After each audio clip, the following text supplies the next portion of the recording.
Hi hello ನಮಸ್ಕಾರ. ನಾನು ನಿಮ್ಮ ಸಿಂಪಲ್ ಕನ್ನಡ. ಇವತ್ತಿನ ಹೊಸ ಬ್ಲಾಗ್ಗೆ ನಿಮ್ಗೆಲ್ಲರಿಗೂ ಸ್ವಾಗತ ಸುಸ್ವಾಗತ. ಯಾಕೋ ಮಿಸ್ ಹೊಡಿತಿದ್ದಲ್ಲ.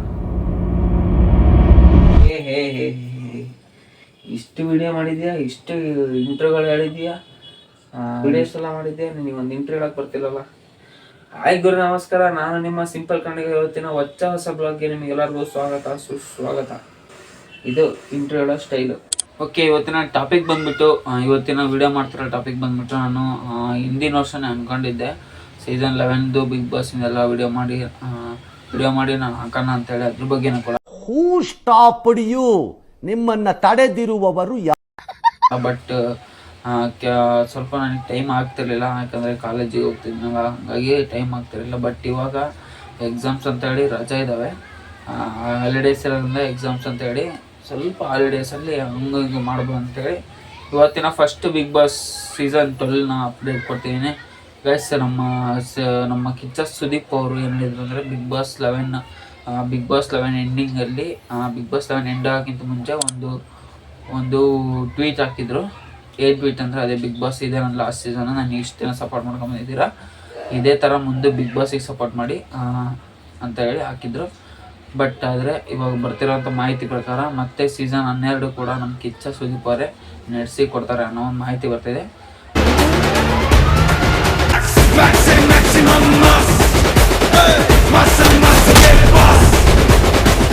ಅಂದರೆ ನಮ್ಮ ಕಲರ್ಸ್ ಕನ್ನಡದವ್ರು ಏನಿದ್ದಾರೆ, ಅವರು ನಮ್ಮ ಕಿಚ್ಚ ಸುದೀಪ್ ಅವ್ರನ್ನ ಮನವೊಲಿಸೋದ್ರಲ್ಲಿ ಯಶಸ್ವಿ ಆಗಿದ್ದಾರೆ. ಓಕೆನಾ, ಸಕ್ಸಸ್ಫುಲ್ ಆಗಿದ್ದಾರೆ.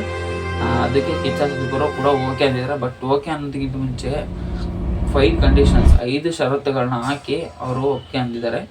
ಒಂದು, ಬಿಗ್ ಬಾಸ್ ಮನೆ ಫುಲ್ ಕಲರ್ಫುಲ್ ಆಗಿರ್ಬೇಕಂತೆ. ನೆಕ್ಸ್ಟು, ಕನ್ನಡಕ್ಕೆ ಮೊದಲ ಆದ್ಯತೆ. ಓಕೆನಾ. ಆಮೇಲೆ ವಿವಾದಿತ ಕ್ಷೇತ್ರಗಳಲ್ಲಿರುವಂಥ ಸ್ಪರ್ಧಿಗಳನ್ನ ಆರಿಸಂಗಿಲ್ಲ. ಅಂದರೆ ಬಿಗ್ ಬಾಸ್ನಲ್ಲಿ ಮೊದಲು ಅವ್ರು ಹೇಳಿದ್ದು ಕನ್ನಡಕ್ಕೆ ಮೊದಲ ಆದ್ಯತೆ ಇರ್ಬೇಕಂತ ಹೇಳಿ.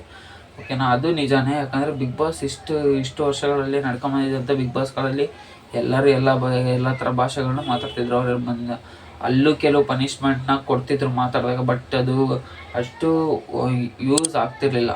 ಓಕೆನಾ. ಇವಾಗ ಬಿಗ್ ಬಾಸಿಗೆ ವೀಕ್ಷಕರು ಜಾಸ್ತಿ ಆಗಿರೋದ್ರಿಂದ ಬಿಗ್ ಬಾಸ್ನ ವೀಕ್ಷಕರು ಏನಕ್ಕೆ ನೋಡ್ತಾರೆ ಅಂದರೆ, ಬಿಗ್ ಬಾಸ್ ಕನ್ನಡ ಅಂತೇಳಿ ನೋಡ್ತಾರೆ. ಕನ್ನಡ ಇದ್ದರೆ ಮಾತ್ರ ಚೆನ್ನಾಗಿ ಅಂತೇಳಿ ಕಿಚ್ಚ ಸುದೀಪ್ ಅವರ ಅಭಿಪ್ರಾಯ. ಮತ್ತು ಕನ್ನಡಕ್ಕೆ ಅವ್ರ ಮೊದಲ ಆದ್ಯತೆ ಕೊಟ್ಟಿರೋದು ಅದು ತುಂಬ ಇಷ್ಟ.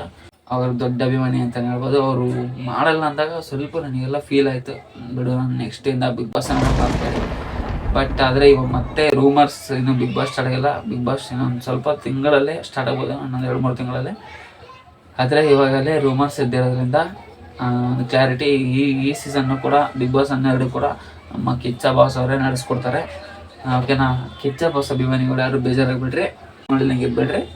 ಓಕೆನಾ. ಬಿಗ್ ಬಾಸ್ ನೋಡ್ರಿ. ಬಿಗ್ ಬಾಸ್ ನಾವು ಎಂಟರ್ಟೈನ್ಮೆಂಟ್ ಶೋ ಆಗಿ ನೋಡ್ರಿ ಅಷ್ಟೇ, ಇನ್ನೇನಿಲ್ಲ. ಇದೊಂದು ಕ್ಲಾರಿಫೈ ಆಗಿದೆ. ಬಿಗ್ ಬಾಸ್ ಇನ್ನೊಂದು ಸ್ವಲ್ಪ ತಿಂಗಳಲ್ಲೇ ಸ್ಟಾರ್ಟ್ ಆಗ್ಬೋದು, ಇನ್ನೊಂದು 2 ತಿಂಗಳಲ್ಲೇ. ಕಂಟೆಸ್ಟೆಂಟ್ ಭಾಳ ರೂಮರ್ಸ್ ಹೇಳ್ತಿದ್ದಾವೆ. ಕಂಟೆಸ್ಟೆಂಟ್ಗಳದ್ದು ಅವ್ರು ಬರ್ತಾರೆ, ಇವ್ರು ಬರ್ತಾರೆ, ಎಲ್ಲ ಯೂಟ್ಯೂಬರ್ಸ್ ಒಳಗೆ ಶಾರ್ಟ್ಸ್ಗಳಲ್ಲೂ ನೋಡ್ತೀನಿ ನಾನು. ಇವರೇ ಕನ್ನಡ ಬಿಗ್ ಬಾಸ್ ಸೀಸನ್ 12 ಸ್ಪರ್ಧಿಗಳು ಹೆಸರು ನೋಡಿ, ಇವರೇ ನೋಡಿ ಅಂತೇಳಿ. ಬಟ್ ಗೊತ್ತಿಲ್ಲ ಯಾವ ರಿಯಲ್ ಯಾವ ಫೇಕ್ ಅಂತ, ಬಂದಮೇಲೆ ಗೊತ್ತಾಗೋದು. ಅಲ್ಲಿ ತನಕ ಸ್ವಲ್ಪ ಕ್ಯೂರಿಯಾಸಿಟಿ ಹಂಗೆ ಇರಲಿ. ಓಕೆನಾ. ಈ ವಿಡಿಯೋ ಇಷ್ಟ ಆಗಿದ್ರೆ ಲೈಕ್ ಮಾಡ್ಕೊಂಡು, ಶೇರ್ ಮಾಡ್ಕೊಂಡು, ಸಬ್ಸ್ಕ್ರೈಬ್ ಮಾಡ್ಕೊಂಡಿರಿ. ಜೊತೆ ಒಂದು ಕೆಳಗಡೆ ಒಂದು ಕಮೆಂಟ್ ಬಾಕ್ಸ್ ಅಂತ ಇರುತ್ತೆ, ನಿಮಗೆ ಗೊತ್ತಿಲ್ಲ ಅನ್ಸುತ್ತೆ ಕಮೆಂಟ್ ಬಾಕ್ಸ್ ಅಲ್ವಾ. ಕಮೆಂಟ್ ಬಾಕ್ಸ್ ಐತೆ ಇಲ್ಲ ಅಂದರೆ ಮರ್ತ್ಬಿಟ್ಟಿರ ನೀವು. ವಿಡಿಯೋ ಚೆನ್ನಾಗಿ ಕಮೆಂಟ್ ಹಾಕಲ್ಲ, ವಿಡಿಯೋ ಚೆನ್ನಾಗಿಲ್ಲ ಅಂದರೆ ಕಮೆಂಟ್ ಹಾಕಲ್ಲ, ವಿಡಿಯೋ ಹಿಂಬನೇ ಅಂತ ಕಮೆಂಟ್ ಹಾಕಲ್ಲ. ಇಷ್ಟಪಡೋ ರೀತಿ ಕಂಟೆಂಟ್ ಕೊಡೋದೇ ನಮ್ಮ ಒಂದು ಇಂಟೆನ್ಷನ್ ಇರೋದು. ನೆಕ್ಸ್ಟ್ ಇಷ್ಟಪಡೋ ರೀತಿ ಕಂಟೆಂಟ್ ಕೊಡ್ತೀವಿ. ಓಕೆನಾ. ವಿಡಿಯೋ ಇಷ್ಟ ಆಗಿದ್ರೆ ಲೈಕ್ ಮಾಡ್ಕೊಂಡು, ಶೇರ್ ಮಾಡ್ಕೊಂಡು, ಸಬ್ಸ್ಕ್ರೈಬ್ ಮಾಡ್ಕೊಂಡಿರಿ. ಮತ್ತು ಯಾವ ವಿಡಿಯೋ ಮುಖಾಂತರ ಬರ್ತೀನೋ ಗೊತ್ತಿಲ್ಲ ನಿಮ್ಮ ಮುಂದೆ ಅಂತ ಹೇಳ್ತಾ ಸಿಗುವ. ಬಾಯ್ ಬಾಯ್.